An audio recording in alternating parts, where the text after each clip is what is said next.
everyone, so today I thought I would do a bath time with Rosa video because I feel like it would be really nice to be able to answer all the questions, well, not all, but some of the questions I get and give some advice in a video because I feel like I could give more like in-depth answers. I just did a really quick ask, so if I didn't manage to pick one of your questions, then I'm really sorry, but I'll try to make sure that it's in the next video because I had like an impulse when I got home from school that I had to do this video, so I was just like, oh, ask me questions, and then yeah, so I'm doing it now. And I have even got my favourite Designers Guild candle behind me to have a nice relaxing mood.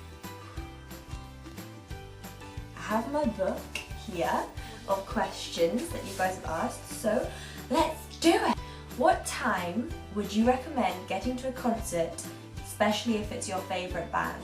So this is a question that I get asked a lot, and it's not like something that you can just give like a given time because people have very different ideas of where they want to be in the crowd. Also, different crowds are completely different from each other, obviously, depending on which band you're seeing or which artist.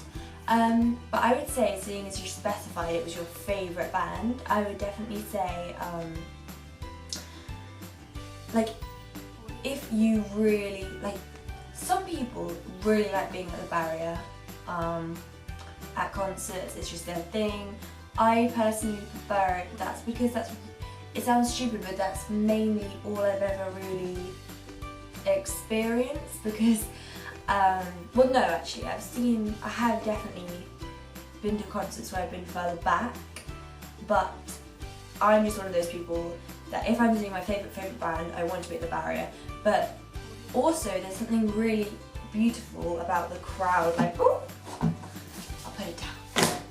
About the way the crowd moves and things like that, like in the room. So I definitely think it is not crucial at all to be barrier. I would actually really like to go to the 1975 show and see what it's like being in the crowd and being like moving with the crowd. Like, of course you can do that at barrier, but it's interesting having different experiences. So yeah, I will try that one time, but at the moment I am a barrier gal, so I would say, to answer your question finally, I would say if you want to be barrier before 10 AM, if you want to be in like the I don't know how to explain, but like, you know, the first half of the room that's like closest to the stage, if you want to be in that segment, you want to be there, I would say before 3 PM. Like, I'm sure at quite a lot of venues, if you get there at like what, 5 or something, you can still be like 3 or like between 3 and 5, you can still be like in the third. My camera cut off for some really weird reason. I'm really sorry about that, guys. But I would say that if you want to be in the front half of the room, you want to be getting there at least 3 hours before the show. And then if you're not bothered, then that's absolutely fine. Just get there whenever you know. And you probably won't even be at the back if you get there an hour before. Whatever you fancy, basically. I just talked about that for so long. Sorry, guys. Right. What are my favourite bands of the year? My favourite albums? I'm becoming illiterate. What are my favourite albums of the year so far?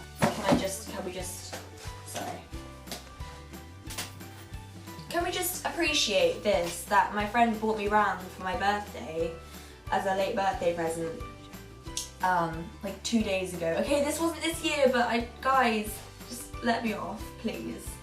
Because I was super sad because I didn't get Manchester tickets. If anyone knows anyone who's selling Manchester Saturday the 27th and also the Sunday before, I think it's the 21st, please, please, please tell me, because I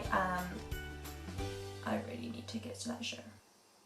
So I didn't get tickets, and then Izzy brought me around this, the limited edition vinyls, and there are 2 in here and they're absolutely beautiful. I don't want to get them out now because I am very protective over them, but they both have 1st of June the 1975 inscribed into them, and I tried to take pictures of them and nearly dropped them yesterday, so I'm never doing that again.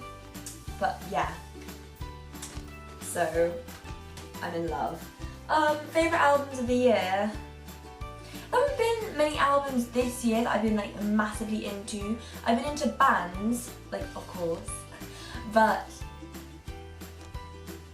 none are springing to mind right now. There are lots of albums that I'm really looking forward to. Like, I'm really looking forward to Lewis Watson's album and Catfish and the Bottlemen's album. I'm looking forward to a lot, but I can't remember everything right now. Sorry guys, I'm really sorry. Okay, favourite photograph of Matty. There is no favourite photograph, but I'll put some in right here because there are too many, so I'll put in a sample, like 3, because I don't want to like drown you with beauty.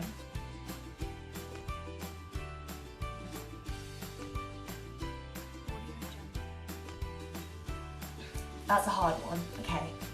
Concert advice to someone who's never been to one. Now, I was thinking that I will do a whole other video on like what to expect at a concert and like preparing yourself and concert advice, because there is definitely a lot I can say about that, and I feel like people really need some help with that, especially if it's your first concert, because it can be really daunting, like not knowing what to expect and things like that. So I'm going to do a whole video on that, probably next week's video, if not the week after. But I'm really excited to do that video, and I will. I'll just give you some quick concert advice for someone who's never been to one. Do not wear open-toe shoes. Do not wear high heels. Do not wear uncomfortable clothing the night before you think, oh, you know, I really, this is really cool, and then you try it on and you think, oh, it's a bit itchy, it's a bit scratchy, it's a bit this, it's a bit that. Wear something comfortable that you feel confident in. Also, don't try and change yourself for like the band that you're going to see. Don't just try and like fit in with everyone who's going. Just be you, be who you feel comfortable being. And if you feel comfortable dressing up in, I don't know, the clothes that a lot of people wear, who like that band, then good, go for it, girl or boy. But otherwise, don't feel like you have to be anything other than yourself, because you are fab. I promise. So, this is a nice one. Favourite things to do in London. So, what I mentioned in my last video was my love for Whole Foods. Like, that is incredible. You have to go there. Okay, another thing. Okay, you might not think it's incredible as I do, but I love it and it's fab. I love going to visit my friend Ruben, because we met at WOMAD probably like 4 years ago, and he's fab. Yeah, so it's lovely to see him in London when I go, because he lives in Camden, so me and Georgia sometimes will go and see him. I love going to the markets. Obviously Camden Market is a big one, but I usually just buy food there now. And obviously the shopping is incredible. The parks, go to the parks, they're gorgeous. Depends which one you want to go to. Hyde Park's of course fab, and there are so many. Visiting friends and going to concerts are my fave things to do in London. I will have more, I have to think of more because there are lots more. Going to galleries, obviously, amazing, right. My fave bath bomb, that's super hard. I actually think I'm quite allergic to some bath bombs, especially from Lush. Like, I absolutely love bath bombs, but you know the fluorescent pink ones? They give me a rash, like, on my body. So I think I've become a bit, what's the word? Sensitive to those things. So I really love like the gold ones that explode and are super cool like that, and there are loads I love. I don't have any right now, so I will let you know with that. Okay. Describe yourself in 3 words. I can't do that.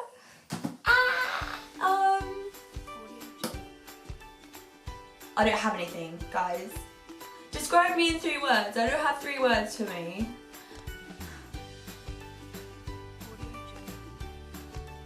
The 1975 something. I have been let down by myself. Sorry, guys. What advice would you give to yourself a year ago? And that's from my lovely girl, Ali, who I adore. Her URL is shit Matty wears, and she finds all the amazing clothes that all of us want to buy, that the boys wear, that's super expensive, but it's fab. And so I don't know how she does it, like, but that's amazing. I would definitely say to anyone, not just myself a year ago, like, if you are suddenly, don't want to be really, I don't want to be really deep. If you are suddenly like, overcome by sadness, or you have never felt a certain feeling before, you've got to, people say, ride the wave.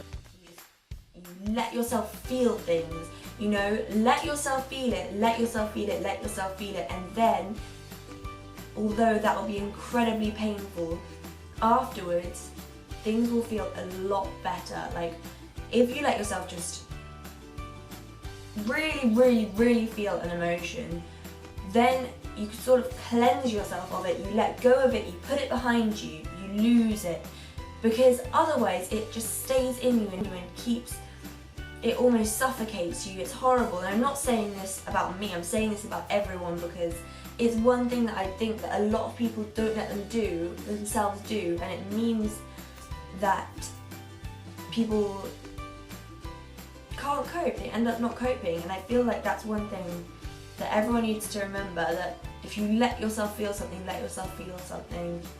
afterwards, things will, it's like the calm before a storm, but the calm after the storm.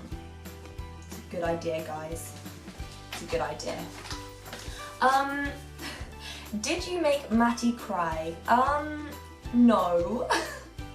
But in that photo, he looks really, I don't know, he looks quite emotional in the photo that's like my icon on Tumblr. The one that quite a lot of people have seen. Because when we were talking, he said to me like, oh, you're making me really emotional, like, please don't cry or I'll cry too. And I didn't cry because I did not want him to cry. So yeah, I don't think he was crying unless he was, but I really hope he wasn't, because I will feel eternally bad if he was crying. What is this piece of hair doing? Girl! Oh wow, that went well, didn't it? Okay, let's all just pretend that that's not happening now. Okay, if you could have anything named after you, what would it be and why? I feel like I wouldn't want something named after me. That's a lot of responsibility, isn't it? I maybe wouldn't like, this sounds stupid, but maybe I wouldn't like a song named after me, but I'd really like, imagine, as long as it wasn't a really mean song, like, that must be the worst. Hearing that, like, imagine if it was like on the radio and stuff, I wouldn't want that. I would just, like, the idea of having a song written by the person that you love about you is really amazing, or like about your relationship or things like that, as long as they weren't being super mean, because that would be pretty painful. Or like a poem, because I absolutely adore poetry and music, so yeah, probably those two, though I wouldn't really want anything like named after me, because that's a lot of responsibility, I feel. So yeah, those are all the questions that I got today, like in the short time that I asked you guys to ask me questions. I will be probably putting up another bath time with Rosa soon, and I will have more candles, and it will be probably more relaxing because today I'm super hyper for some reason, like I just need to calm down. But anyway, I will probably be putting up a video talking about music next week, because I have lots of albums that we need to talk about. Or something else. We'll have to see. But anyway, I love you all millions and millions and millions, and I will be back with another video soon.